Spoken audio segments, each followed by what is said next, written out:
Assalamualaikum warahmatullahi wabarakatuh. Saya Cikasis Indiani dari 10 Akuntansi 3. Di sini saya akan membahas tentang materi dampak penjajahan Jepang bagi bangsa Indonesia dalam bidang ekonomi.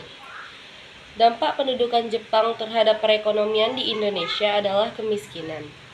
Kemiskinan terjadi karena eksploitasi yang dilakukan oleh pemerintah Jepang terhadap sumber daya alam Indonesia dan juga sumber daya manusia, yaitu melalui Romusa. Pendudukan Jepang di Indonesia membawa dampak pada kehidupan masyarakat Indonesia. Tidak hanya di bidang ekonomi, hal ini juga berdampak pada bidang politik, sosial budaya, pendidikan, maupun di bidang birokrasi dan militer. Dampak pendudukan Jepang terhadap perekonomian di Indonesia adalah membuat masyarakat sangat menderita. 1. Eksploitasi sumber daya manusia. Dampak pendudukan Jepang terhadap perekonomian di Indonesia adalah perlu dipahami. Pasalnya, pendudukan Jepang memiliki dampak yang sangat buruk untuk masyarakat. Dampak pendudukan Jepang terhadap perekonomian di Indonesia adalah eksploitasi sumber daya manusia. Hal ini guna membiayai Perang Pasifik. Jepang mengerahkan semua tenaga kerja dari Indonesia. Mereka dikerahkan untuk membuat benteng-benteng pertahanan. Awalnya, tenaga kerja dikerahkan dari Pulau Jawa yang padat penduduknya. Kemudian, di kota-kota dibentuk barisan Romusa sebagai sarana propaganda. Propaganda yang kuat itu menarik pemuda-pemuda untuk bergabung dengan sukarela. Pengarahan tenaga kerja yang awalnya sukarela lama-lama menjadi paksaan. Desa-desa diwajibkan untuk menyiapkan sejumlah tenaga Romusa. Panitia pengerahan disebut dengan Romukyokai yang ada di setiap daerah. Banyak pendudukan Jepang terhadap perekonomian di Indonesia adalah eksploitasi dalam bentuk Romusa ini. Para pekerja Romusa itu diperlakukan dengan kasar dan kejam. Mereka tidak dijamin kehidupannya. Kesehatan dan makan tidak diperhatikan. Banyak pekerja Romusa yang jatuh sakit dan meninggal.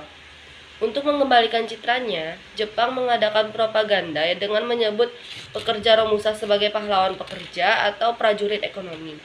Mereka digambarkan sebagai sosok yang suci dalam menjalankan tugasnya. Para pekerja Romusa itu juga dikirim ke Burma, Muang Thai, Vietnam, Sarawak, dan Malaya. 2. Masyarakat kesulitan bahan makanan dan barang-barang keperluan.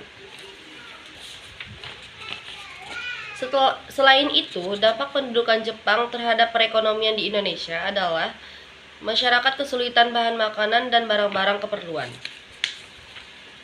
Saat itu, kondisi masyarakat menyedihkan. Bahkan, makanan sulit didapat akibat banyak petani yang menjadi pekerja Romusa.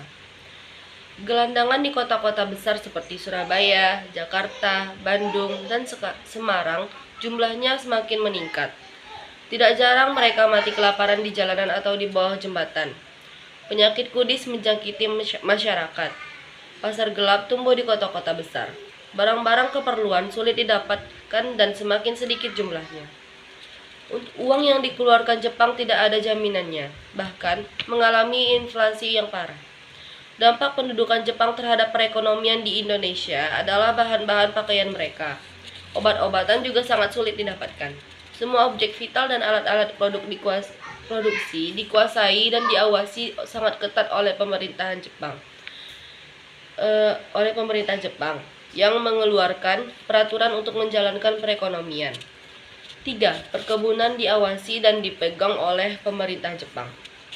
Dampak pendudukan Jepang terhadap perekonomian di Indonesia adalah eksploitasi sumber daya alam oleh pemerintah Jepang.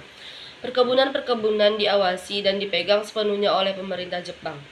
Banyak perkebunan yang dirusak dan diganti tanamannya untuk keperluan biaya perang.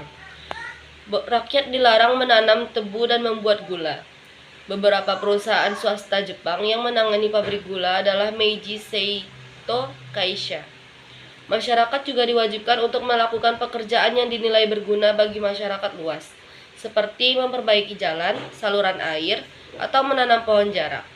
Mereka melakukannya secara bergantian. Untuk menjalankan tugas tersebut dengan baik, maka dibentuklah tonarigumi atau rukun tetangga untuk memobilisasi massa dengan efektif.